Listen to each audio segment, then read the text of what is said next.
రారాజు గారైతే ఇక్కడ లేరు. బహుశా వారు తోటలు దాక్కుని ఉంటారు. మీరు వెళ్ళి అక్కడ వెతకండి.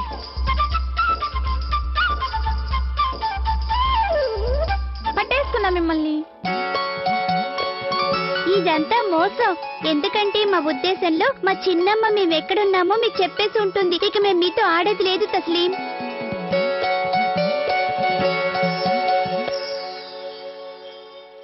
ఇక మాకు కూడా సెలవు బేగం సాహెబా. ఆదాబ్.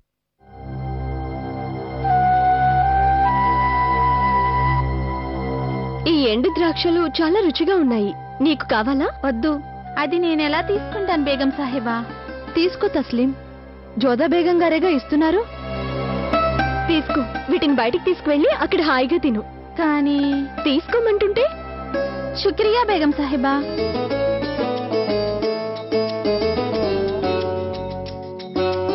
నీకు తెలుసా మోతి, నాకు పిల్లలంటే ఎంత ఇష్టమో? ఎందుకు చెప్పండి? ఎందుకంటే ఈ లోకంలో వాళ్ళకంటే నిశ్చలంగా ఇంకెవరూ ఉండలేరు కనుక. ఎలాంటి కల్లా కపటం వాళ్ళకేమాత్రం తెలియదు మోతి. ఆ ఉన్న మనిషి తన నిశ్చలత్వం కోల్పోతాడు. దైవం ఆ మనిషికి దూరం అయిపోతాడు. నిజమే జోదా.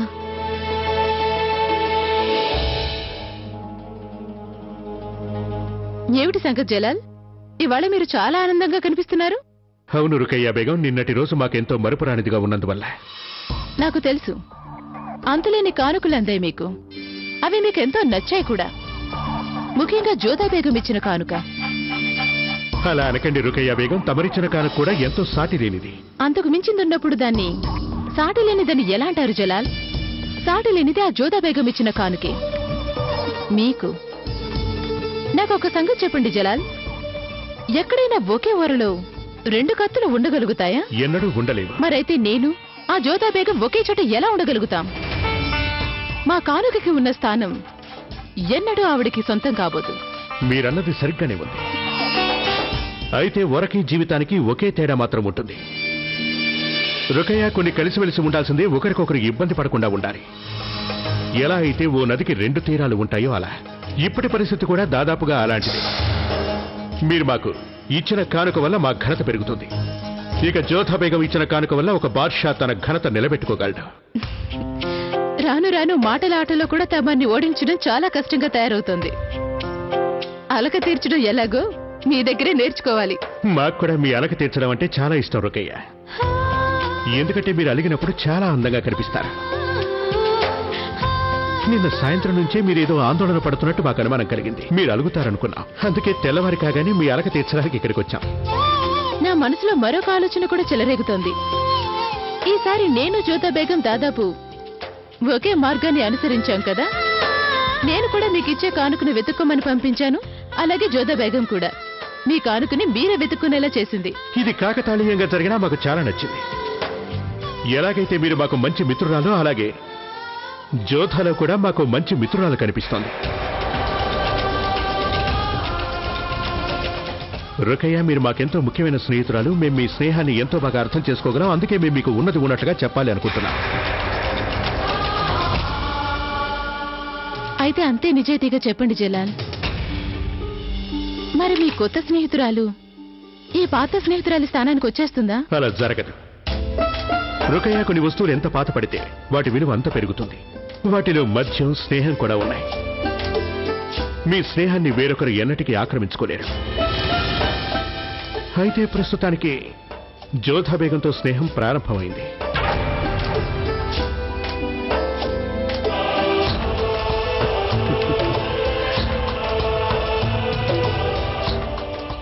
హాయిగా ఉండండి.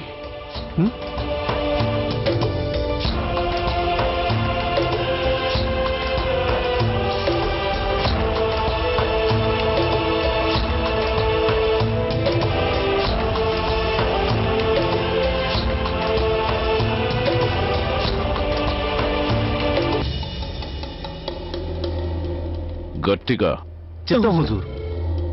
ఏదో మా భుజాల మీద చీమలు పాకుతున్నట్టుగా ఉంది. ఇంకా గట్టిగా. చిత్తం హుజూర్. ఏమైంది హుజూర్?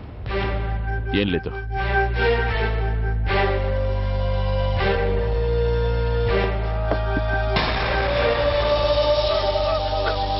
హుజూర్, ఈ దాసుడు తెలియక ఏదైనా తప్పు చేశాడా? నా మీద మళ్ళీ మళ్ళీ రాళ్లు విసురుతోందెవరు? అయినా అంతటి తప్పును మేము ఎందుకు చేస్తాం హుజూర్? వెళ్ళి కనుక్కో. ఈ తప్పు చేసిందెవరో తెలుసుకో. చెప్తాం హుజూర్.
ఆదాబ్ హుజూర్.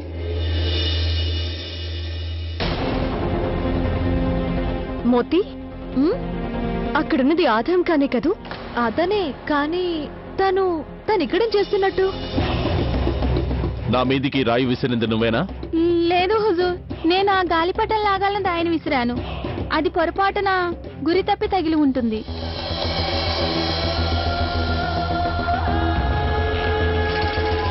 నీకు గాలిపటం అంటే ఇష్టమా? అవును. ఇలా రా.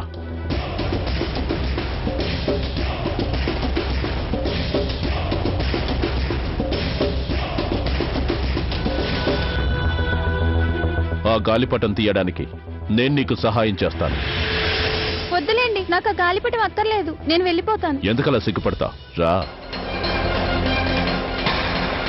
నా గాలిపటం నాకు అక్కర్లేదు. నన్ను కిందికి దించండి. మోతి, ఆ రోజు నువ్వు సరిగ్గానే చెప్పావు. ఆదం ఖాన్ దృష్టి సరైంది కాదు. తీసుకో నీ గాలిపటం. వద్దు, నాకే గాలిపటం వద్దు.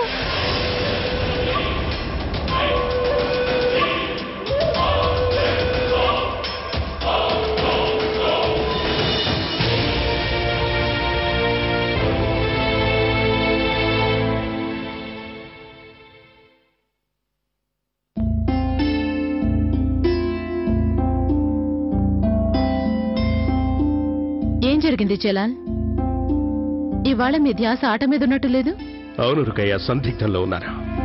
ఆ షరీఫుద్దీన్ ద్రోహం చేసి పారిపోయాడు. ఆ తర్వాత దానివల్ల మేవాడ్, మేర్తా, అజ్మీర్, నాగోర్లకి సుబేదార్ అనేవాడే లేకుండా పోయాడు.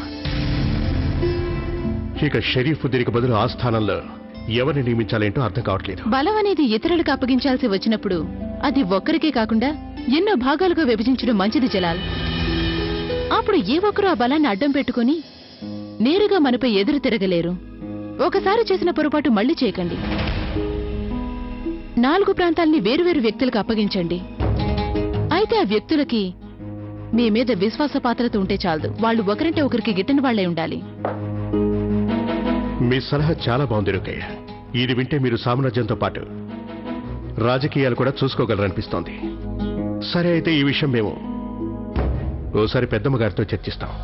ఇప్పుడేగా చెప్పాను చేసిన పొరపాటే మళ్లీ చేయదని. కానీ మీరు చేసిన పొరపాటే చేస్తానంటున్నారు. మీరు గనక మహామంగ సలహా అడిగితే ఆవిడ సుబేదారుగా ఆదం ఖాన్ని నియమించమంటుంది. మీకు బాగా తెలుసు కదా, ఆ ఆదం ఖాన్ మాల్వా సుబేదారుగా కూడా సరిగ్గా పనిచేయడం లేదు. తను సుబేదారుగా ఉన్నది మాల్వాలో, కానీ ఎక్కువ సమయం ఆగ్రాలోనే గడుపుతాడు. ఆ పదవికి అతనంత తగినవాడు కాదు జలాల్. ఆదం చాలా మంచి సైనికుడే రుకయ్య. అతని సామర్థ్యంపై సందేహం లేదు. అందరూ అతన్ని చూసి భయపడతారు కూడా. నిస్సందేహంగా సామర్థ్యం యుద్ధ నైపుణ్యమైతే దాన్ని యుద్ధంలోనే ఉపయోగించుకోవాలి. అతన్ని పోరాటానికి వాడుకోండి. కానీ సుబేదార్ అవ్వాలంటే ఆ వ్యక్తి కళ్ళు అన్ని చూసి అర్థం చేసుకోవాలి. తమ మస్తిష్కాన్ని ప్రశాంతంగా ఉంచుకోగలగాలి. కానీ ఆదం ఖాన్ ఏ పనికి తన మస్తిష్కాన్ని ఉపయోగించడు. తనకి ఎంత తోస్తే అంతే చేస్తాడాయన. ఒకటి మాత్రం గుర్తుంచుకోండి జలాల్, మహామంగ మిమ్మల్ని కొడుకుగా భావిస్తోంది. మీరంటే ఎంతో ప్రేమ ఉండొచ్చు ఆవిడికి. కానీ ఆ ప్రేమ ఆదం ఖాన్ని కాదనగల ప్రేమ కాదు.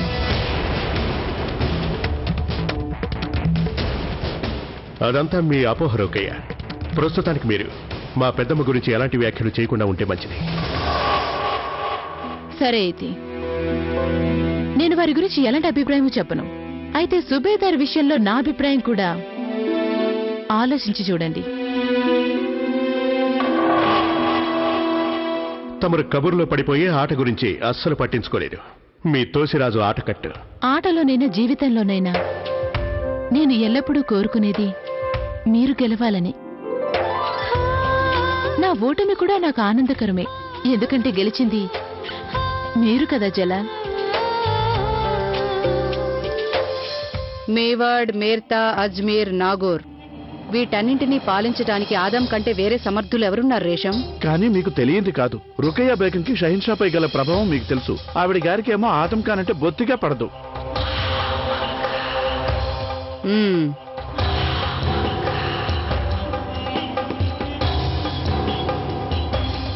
ఈ మధ్య కొన్నేళ్లుగా ఎందుకనో ఆ రుకయ్య బేగం అంతఃపురం కంటే రాజకీయాల్లో ఎక్కువ ఆసక్తి చూపిస్తోంది. నా పదవి కావాలని ఆశిస్తోంది, మహామంత్రి కావాలని కోరుకుంటోంది ఆవిడ.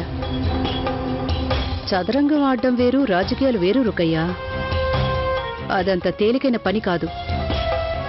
నాకేమనిపిస్తుందంటే హుజూర్, షహిన్షా నిర్ణయం తీసుకునే లోపు మీరు జోక్యం కల్పించుకుంటే మంచిది. లేదంటే ఆదం ఖాన్ గారు చేతులు ముడుచుకుని కూర్చోవలసి వస్తుంది. ఆ తర్వాత వారు మిమ్మల్నే కోపడతారు. జలాల్ నన్ను అడగకుండా ఏ నిర్ణయమూ తీసుకోడు. అయినా గాని నేనొక పని మాత్రం చెయ్యాలి. ఆదాం ఖాన్ని హెచ్చరించే పని. షరీఫుద్దీన్ చేసిన ద్రోహం మొఘలాయి సామ్రాజ్యానికి గొడ్డలి పెట్టు. ఎవరిని మేము నమ్మకస్తులు అనుకున్నామో ఆ వ్యక్తే మాకు ద్రోహం చేశాడు. కానీ అతను చేసిన దురాగతం వల్ల మా సామ్రాజ్యపు కార్యకలాపాలపై ఎటువంటి ప్రభావం ఉండబోదు. ఇంతవరకు షరీఫుద్దీన్ చూసుకుంటున్న ప్రాంతాలకు కొత్త సుబేదార్ని మేము నియమిస్తున్నాం. హుజూర్, షరీఫుద్దీన్ సుబేదార్గా నాగోర్, మేవాడ్, మేర్తా ఇంకా అజ్మీర్ ఆ ప్రాంతాలు చూసుకునేవారు. ఆ ప్రాంతాల నిమిత్తం మీ దృష్టిలో ఎవరి పేర్లైనా ఉన్నాయా? చిత్తం హుజూర్. మేవాడికి సుబేదార్గా హుస్సేన్ కులీ చాలా అర్హత గల వ్యక్తి. ఎన్నో ఏళ్లుగా అక్కడే పనిచేస్తున్నాడు. అతనికి ఆ ప్రాంతం మీద గట్టి పట్టుంది. తమరి సూచన ప్రశంసనీయమైనది. మేం మేవాడికి సుబేదార్గా హుస్సేన్ కులీ బేగ్ని నియమిస్తున్నాం. శుక్రియా హుజూర్. మరి మిగతా ప్రాంతాల విషయంలో మీ అభిప్రాయం ఏంటి? వాటికి కూడా కొంతమంది పేర్లోనే షహిన్షా. వాళ్ళ గురించి మీరు నిర్ణయించాల్సి ఉంది. చాలా మంది రాకపోవడం చూస్తే మేము ఈ దర్బారుని అత్యవసరంగా ఏర్పాటు చేసినట్టుంది. అలాంటిదేం లేదు షహిన్షా. నిజానికి చలి కొంచెం ఎక్కువగా ఉన్నట్టుంది. కానీ తన సుఖం కోసం దర్బార్ని పట్టించుకోకపోవడం ఆదం ఖాన్కి బాగా అలవాటే కదా. తను దర్బార్కి ఇవాళ ఎందుకు రాలేదో ఏమిటో కొంచెం మీరు తెలుసుకోవాలి. అంతటి నాజూకు ఒళ్ళు, అలాంటి అమాయకత్వం, అంతటి అందం, అదంతా చూస్తే స్వర్గం నుంచి దిగినట్టుంది. ఆదాం! హాయ్ అల్లా, నువ్వింకా పడుకునే ఉన్నావా? దర్బార్కి ఇంకా ఎందుకు వెళ్ళలేదు? అమ్మీజాన్, ఇవాళ ఎందుకనో దర్బారుకి వెళ్లాలనిపించడం లేదు. అనిపించటం లేదా? ఆదాం, నీకంత స్వేచ్ఛ లేదు. అనిపించటాలు అవి నీకు పనికిరావు. నువ్వు ఈ మొఘలాయి సామ్రాజ్యంలో ఒక సుబేదార్వి. సామ్రాజ్యంలోని సుబేదార్ షరీఫుద్దీన్ని ద్రోహిగా నిర్ణయించేశారు. దాంతో 4 ప్రాంతాలకి సుబేదార్ లేడు. అక్కడింకా సుబేదార్ని నియమించాలి. దాంతో జలాలికి ఒక ఆలోచన కలిగింది. ఆ 4 ప్రాంతాలకి సుబేదార్ని నియమించదలిచాడు. మేవాడ్, మేర్తా, అజ్మీర్, నాగోర్ వీటిలో ఒక ప్రాంతమైనా మన అధికారం కిందకొస్తే మనకిక తిరుగుండదాదాం. ఆదాం, నేనొక పక్క నీతో మాట్లాడుతుంటే నువ్వింకా లేవలేదా? నువ్వు వెంటనే తక్షణమే లేచి దర్బార్కి వెళ్ళు. హుజూర్, మిగతా ప్రాంతాల సుబేదార్ల నిర్ణయం తమరు రేపు కూడా చూసుకోవచ్చు. అందరినీ దర్బార్కి రావాల్సిందిగా తెలియజేసి రప్పిస్తాం. వద్దు ఖాన్ సాబ్, ఇవాళ చేయవలసిన పని మేము రేపటికి వాయిదా వేస్తే పాలకుడిగా అది మాకు తప్పుగా అనిపిస్తుంది. మేము ఇవాళే సుబేదార్ని నియమిస్తాం. మేము నాగోర్కి ఖ్వాజా సాహెబ్ ఖాన్ని, మేర్తాకి దౌలత్ ఖాన్ని, అజ్మీర్కి గాను కుతుబ్ అలీని సుబేదార్లుగా నియమిస్తున్నాం. మా ఆజ్ఞను అమలు చేయండి. చిత్తం హుజూర్. ఇంతటితో నేటి దర్బార్ ముగిస్తున్నాం.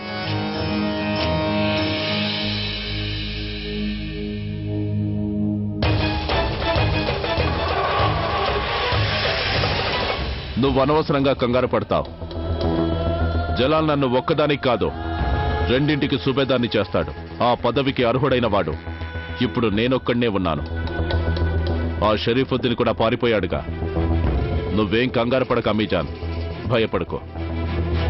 నేననేది ఆదాం, తప్పు మన్నించండి మహామంత్రి గారు, కానీ ఇది ముఖ్యమైన వార్త. అంత ముఖ్యమైన వార్త ఏమిటి? నువ్వు కాసేపు కూడా ఆగలేని వార్త. హుజూర్, షహీన్షా గారు 4 ప్రాంతాలకి సుబేదార్ల పేర్లు ప్రకటించేశారు. ఆ తర్వాత చెప్పు. ఆదం ఖాన్ గారికి కొత్తగా ఎలాంటి బాధ్యత ఇవ్వనే లేదు.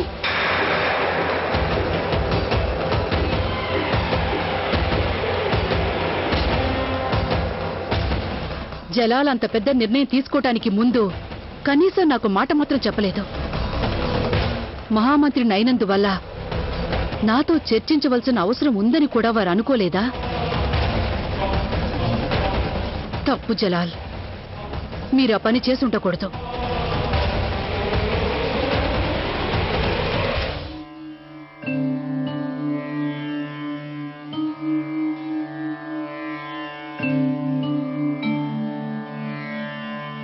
జోధా,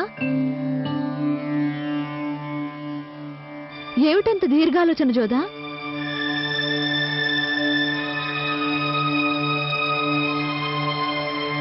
ఆదం ఖాన్ గురించి ఆలోచిస్తున్నాను మోతి. నేను చూసినంత వరకు అది నాకు సహించలేనిదిగా ఉంది. తస్లీం ఇంకా చాలా చిన్నపిల్ల. అయినా ఆదం ఖాన్ ఆ పిల్లని వంకర దృష్టితో చూస్తున్నాడు. అది ఆలోచించడానికి కూడా అతీతంగా ఉంది. నాకు కూడా తప్పుగానే అనిపించింది. బహుశా ఇదే లోకం పోకడేమో. ఈ లోకంలో ఎప్పుడు పురుషుడు స్త్రీని అణచివేస్తూనే ఉన్నాడు. ఎప్పుడు తన పట్ల క్రూరంగానే వ్యవహరిస్తున్నాడు. అంతేకాకుండా తస్లీం తల్లి కూడా ఒక దాసియే కదా. అలాంటప్పుడు తను ఆదం ఖాన్ని ఎలా అదుపులో పెట్టగలదు? ఈ లోకంలో దాసి అంటే ఒక కీలు బొమ్మల ఆడించడం పరిపాటైపోయింది. ఆట బొమ్మలాగా దాసితో ఆడుకుంటూనే ఉన్నారు. కానీ నేను దాసిని కాదుగా, రాణిని. ఇక రాణి అయినందువల్ల నా కర్తవ్యం ఏంటంటే ఆదం ఖాన్ తప్పు చేయబోతున్నప్పుడు అతని తప్పుని ఖండించాలి నేను. జోధా, ఆదం ఖాన్ చాలా శక్తిశాలి, దుష్టుడు కూడా. అంత మాత్రాన ఒక చిన్నపిల్ల బలవుతుంటే చూస్తూ ఊరుకోమంటావా?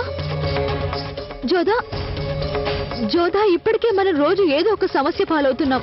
ఇప్పుడు ఇంకో సమస్య ఎందుకు కోరి తెచ్చుకుంటావు?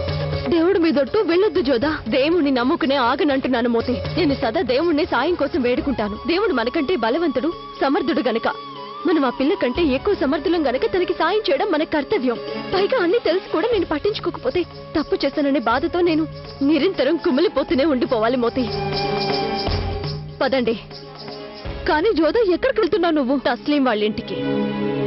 వాళ్ళ అమ్మకి అన్ని తెలియజేయడం చాలా అవసరం. ఎందుకంటే ఆవిడ ఒక్కతే తస్లీం పట్ల జరిగే అక్రమాల గురించి దర్బార్లో ఫిర్యాదు చేయగల వ్యక్తి. అలాగే షహీన్షా గారు న్యాయం చేస్తారని నాకు నమ్మకం ఉంది. అలా అయినట్లయితే నేను కూడా వస్తాను. కానీ మోతి, నువ్వు కూడా. లేదు జోధా, నువ్వేమో వేగంగా నీ బాధ్యత నిర్వహిస్తానంటున్నావు. అలాగే నేను ఆమీరు రాజకుమారి పట్ల నా బాధ్యత నిర్వహించాలి. నేను నిన్ను ఒంటరిగా ఏమాత్రం వెళ్ళనివ్వను. అయితే సరే, రా. నేను అర్థం చేసుకోగలను బేగం సాహెబా, కానీ నేనేం చేయగలను? ఆదం ఖాన్ సాబ్ సుబేదార్ కదా. పైగా నా భర్త వారికి మాట కూడా ఇచ్చేశారు. ఆదం ఖాన్ సాహెబ్ మా వారికి కోటలో గొప్ప ఉద్యోగం ఇప్పిస్తానని వాగ్దానం చేశారు. వారు మాకు ఎన్నో ఉపకారాలు చేశారు.